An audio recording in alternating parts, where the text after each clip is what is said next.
Karena dia ngelihat dengan mata kepalanya sendiri, ibunya ini nyelupin kepalanya sendiri di air mendidih dengan keadaan kompor masih hidup. Halo Cek, kembali lagi bersama gue Nando di channel Jagat Horor. Di part kedua ini gue mau lanjutin cerita tentang pesugihan kandang bubrah di part sebelumnya. Nggak perlu lama-lama lagi, mari kita lanjut ke videonya.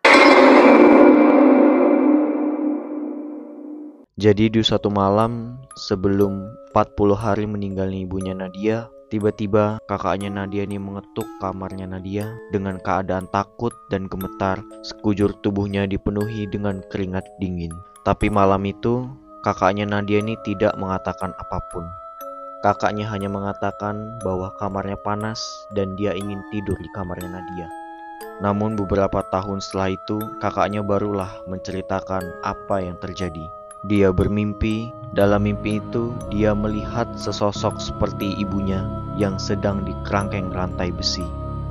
Ibunya hanya bisa menangis kesakitan dan menyuruh kakaknya untuk cepat pergi. Tapi kemudian muncul sesosok makhluk hitam berbulu yang langsung menyergap kakaknya dan spontan kakaknya langsung terbangun dari tidur. Tapi ketika sudah terbangun, kakaknya ini masih mendengar suara rintihan ibunya dari halaman belakang yang mana memang jendela kamarnya langsung menghadap ke halaman belakang. Mereka juga sering mendengar suara benda terjatuh, suara orang menangis, bahkan kakaknya juga pernah melihat sosok seperti kuntilanak yang merayap di jendela kamarnya sambil mata melotot dan menatap tajam ke arahnya. Hampir di setiap malam mereka sering mendengar suara kambing dari halaman belakang. Tidak mereka saja yang mendengar suara kambing itu, tetapi juga tetangga mereka mendengar, dan sering beberapa kali mereka ditanya kepada tetangga apakah mereka memelihara kambing di rumahnya. Tahun demi tahun mereka tak punya pilihan selain melanjutkan hidup. Mereka berusaha dengan keanehan yang ada di rumah mereka. Dan bapak mereka yang selalu melakukan ritual setiap hari Senin di ruangan kerjanya dengan membawa 2 kepala kambing hitam. Saat tahun 2012 terjadi pertengkaran hebat antara kakak dan bapaknya. Kakaknya ini sampai mengancam untuk membunuh bapaknya sendiri. Kamu bunuh ibuku, sekarang gantian. Bapaknya hanya berdiri terdiam, seolah-olah dia mengakui perbuatan dan kesalahannya. Iya, seharusnya bapak yang mati, bukan ibu kalian. Dan bapaknya menjelaskan kalau dia telah melakukan pesugihan kandang bubrah atas persetujuan ibu mereka.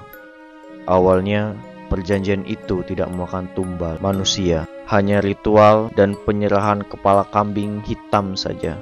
Tiba-tiba bapak mendapatkan mimpi kalau iblis itu meminta tumbal dari orang yang paling disayangi bapaknya, antara Nadia atau kakaknya. Namun ibunya menolak, kemudian ibunya menawarkan diri untuk menjadi pengganti mereka, sampai ibu mereka meninggal secara tragis. Beberapa hari setelah kejadian itu, kakaknya Nadia tak kunjung pulang ke rumah.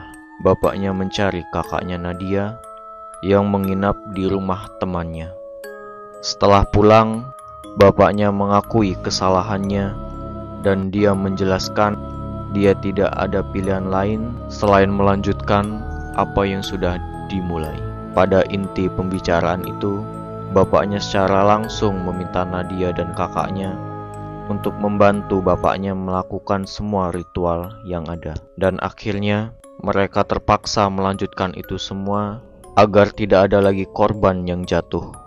Beberapa bulan setelah itu, di tahun yang sama, yaitu tahun 2012, kakaknya Nadia meninggal secara mendadak dengan sekujur tubuh membiru dan mata mendelik ke atas seperti orang tercekik. Sempat dibawa ke dokter, tapi naasnya kakaknya meninggal di perjalanan menuju ke rumah sakit. Kata dokter, kakaknya meninggal karena penyumbatan pembuluh darah yang kemudian berdampak ke paru-paru dan jantung. Setelah kejadian itu, gak lama setelah kematian kakaknya, untuk pertama kalinya Nadia lihat sosok makhluk berkepala kambing itu muncul di hadapannya. Beberapa minggu setelah kematian kakaknya, Waktu itu Nadia ingat sekitar jam 1 malam Nadia mendengar ketawa bapaknya yang sangat keras dari ruangan kerjanya di lantai atas. Saking kerasnya membuat Nadia terbangun dari tidur. Awalnya Nadia ini bodoh amat, tapi Nadia ini penasaran dan akhirnya Nadia pergilah ke lantai atas untuk mengecek apa yang sedang terjadi di sana.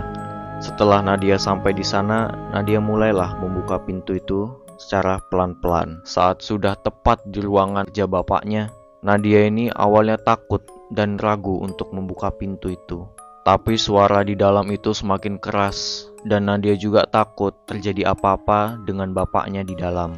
Hanya sekedar ingin mengintip saja. Namun betapa terkejutnya Nadia bahwa yang dia lihat bukanlah bapaknya, namun manusia berkepala kambing dengan tanduk meruncing. Makhluk itu terlihat sedang makan malam dengan lahap seperti binatang buas yang kelaparan. Dan kalian tahu makhluk itu memakan apa? Makhluk itu memakan potongan-potongan tubuh kakaknya sendiri. Tiba-tiba makhluk itu notice dan melihat ke arah belakang. Seketika makhluk itu menangkap Nadia dan seketika Nadia pingsan.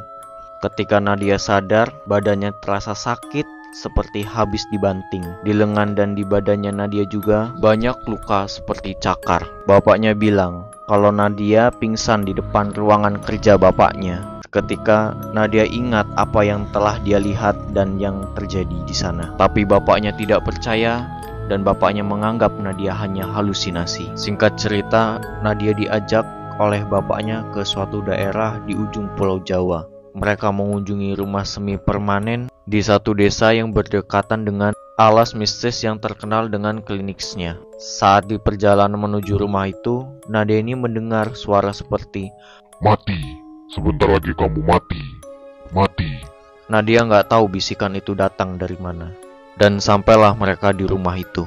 Dan ternyata rumah itu adalah rumah dukun, tempat bapaknya ini melakukan perjanjian pesugihan.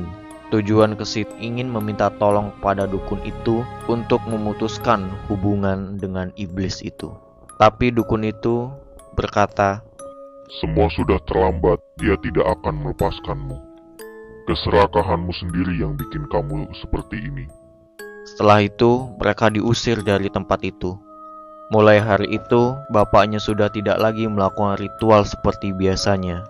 Bapaknya Nadia hanya bisa menangis, bahkan tangisannya ini lebih dari menangisi kakaknya dan ibunya. Mereka tidak menyerah. Mereka berpergian dari satu tempat ke satu lain, meminta tolong kepada orang pintar, kiai, tapi sayangnya jawaban mereka sama seperti dukun itu. Makhluk itu selalu muncul menghantui Nadia setiap malam Selasa dan malam-malam tertentu. Nadia hanya bisa berdoa kepada Tuhan untuk memberikan jalan terbaik baginya, kalaupun harus mati.